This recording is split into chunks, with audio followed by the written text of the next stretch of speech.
First, what I want to start off with is the overall interview process. Start off with a resume review. The resume review should be all of these should be unbiased, but it should be your least biased, most pragmatic form. If there are core skills that you need, such as like you're going to be hiring a revenue operations person, or you're going to be, and I'll use revenue operations, a good example, and you want to make sure that they already have experience in that field, okay, go ahead and look for that.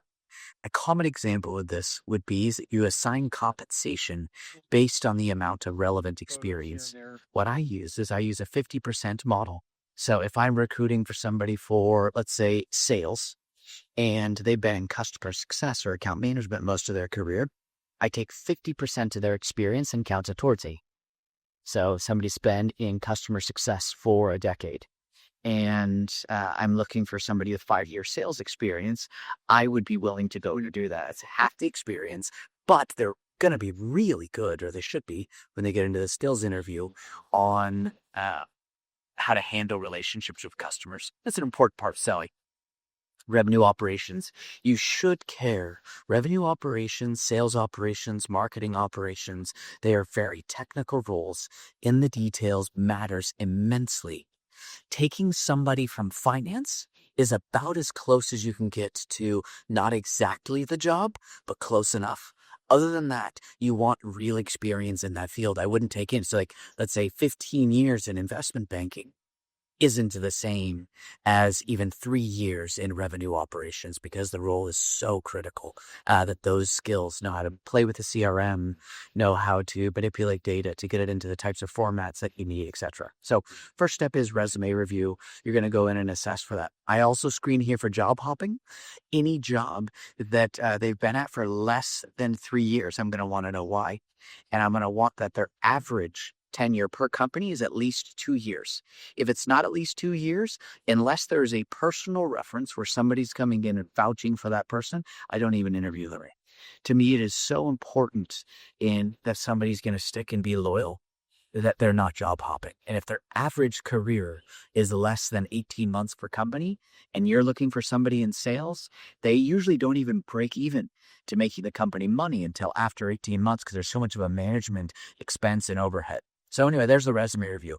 Second, I recommend is a structured interview that assesses the things that matter most to you, but it can be done in a digital format. I use HireFlix. You can use HireView. You can use, there's all kinds of different testing instruments out there. The 5 things that I assess for are their intellectual aptitude and applied. So applied intellect. You just think it's raw IQ, but are they applying it? So learning recently, what are the most challenging things intellectually they're taking on now, etc. The second thing I go into is applied emotional EQ. So not just are they aware, but what do they do with that? And how do they self-regulate? How do they assess that if they're building the right relationships? How do they go in and understand the emotions of those around them? Third, work ethic. This one's just real simple. Am I ever going to have to ask the individual to work hard? It's actually the one area. EQ, getting somebody to push their brain harder, I've been able to teach those. Getting people to perform, I could teach them. Getting them to be motivated to just show up and work hard, never been able to motivate somebody to do that. That comes, I just find self-motivated. So I go self there or not. So I go in and assess that. Third or fourth thing that I go look for is past performance and whatever they've chosen to go do. And so if they've chosen to be in customer success, marketing, sales, whatever it is, what is their performance that is quantifiable? And then fit for that role. So I'll dig into some basic skills or understanding on that. Actually, I've just got to pass an amazing cliffside, or be able to show everybody that real quick.